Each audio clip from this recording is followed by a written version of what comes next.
Hi everyone, Sarah Wiles here today, and I am sharing a new card for ScrapbookPal.com.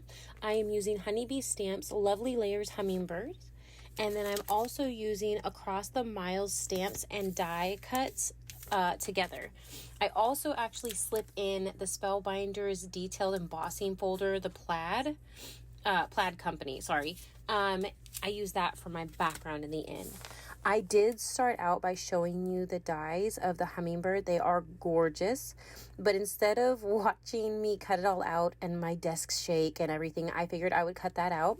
But you see that I have 3 hummingbirds up there, and I had pulled out some distress oxides to go with the colors I chose. So I'm also using Candied Apple, Uncharted Mariner, Evergreen Bough, and ground espresso. You don't see ground espresso yet. I think I have it off to the side. But I am using cardstock from my stash. And some is shiny, some is not. And I am using my Tombow Mono liquid glue, the multi. And I don't have it in my bottle yet because this is a new bottle of glue. I will put it back in one of my little bottles this next time. I just like the fine tip on it. This has a very nice tip on it, but I like the one that has a really, really fine tip. So I'm going to go through, and as I'm putting this first one together, I'm going to go ahead and shade as I go, just seeing how I like it with the first one. I'm going to add this in. I do not do this for all the other ones. I choose to keep this one, just a little different. But I shade all of them on this piece, and I'm going ahead and putting things in. Now there is a tiny, tiny little die that you get when you cut out the beak piece, and it's that little black one right there, and it's the eye.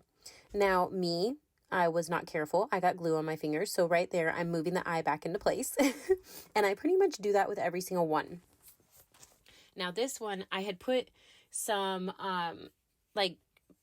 what is it called? It's movable. You don't have to keep it in one place. It's repositional tape, just to see how I liked it, because I was actually working to see if I could get it to go backwards as well. And I know that you can always cut the dies backwards and everything, but I wanted to make sure it would still look right.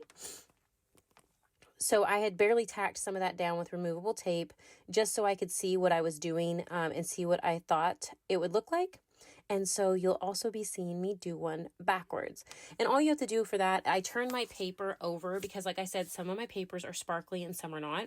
So I cut them normal the first time. And then when I wanted the one that was going to be facing the opposite direction that actually doesn't face that way with the die naturally, I went ahead and turned my paper over and die cut it with the pretty side down. And so you'll see me putting that one together here in a minute as well.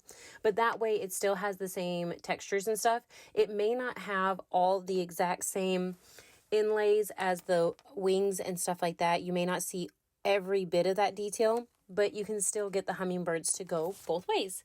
So I thought that was pretty cool. I just knew that I had an idea for this card, and I wanted to try to make it work. So I did. And I do use all 3 of these. Not all on the front though, but you will see that soon. So I'm going to just sit here. I'm going through and making sure that I wipe off the extra glue, pushing the pieces in where they belong. And here is the hummingbird that is facing the opposite direction. So you put it together just like the rest of them. It's not a really big deal. I just didn't know if it would look correct, and I wanted to make sure to do my shading the opposite of what I had done the shading of the other one. So I'm going ahead and adding everything down here. This is a beautiful, beautiful die. And I went on a kick, I guess a little rabbit hole on the internet. And do you know how many hummingbirds are out there? I think the next set I'm going to make are probably going to be the purple ones I found. And they're real hummingbirds. They were beautiful. There's so many different combinations you can use. I just kind of went with the basic everyday hummingbird that we see out front here at our house. And that's what I figured I would do with this one. But the next one, I think I'm going to go a little different. I left the red wing off, like the little red strip off the wing of the other 2. And here, this is what I'm going to use for my card panel. I'm cutting it down to the 4 1/4 by 5 1/2. I spritzed it with my water spritzer, and I ran it through my my Big Shot there. And this is the detailed embossing folder, the Plaid company. by Spellbinders. It'll all be linked below as well. But I run some water, spray some water on it a little bit so that it won't crack when I'm running it through my Sizzix. And you saw there, I had cut out a second piece of paper thinking maybe I wanted a lighter background. I decided against it, tossed it right to the side. I didn't like the way it looked. So I went ahead and went with this one. I'm going to use my my adhesive, and I'm going to go ahead and add this down to the front of my card. Again, all the items that I use will be linked below. And here I'm looking at the across the miles stamps, and I'm trying to figure out what I want to do, because I like to stamp inside the card as well. So what I did is I pulled 2 of the stamps, and it says wishing you cloud the skies and happy times, and on the inside it'll say happy birthday to you. This way that there's a little something on the inside of the card as well. I made a little mess, and so I had to clean that up really quick. And I grabbed my Sizzix. I'm going to go ahead and pull out the dies for across the miles. And I love these. They line up perfectly. You don't have to fussy cut around them. They make it so easy to add a beautiful sentiment to the front of a card, inside of a card. Love, love, love them.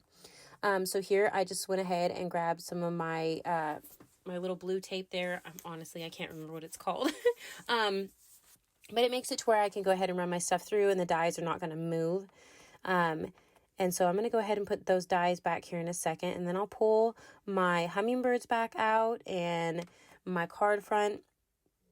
I have not attached it to the card. Yeah, I attached it to the card. That's right.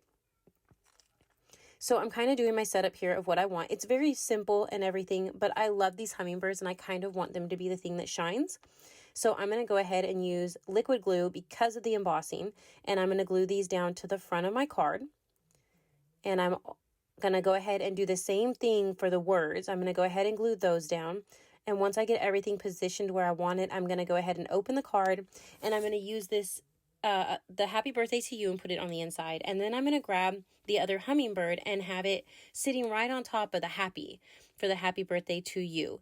That way the inside of the card is not just plain. It's, it's just something pretty inside the card.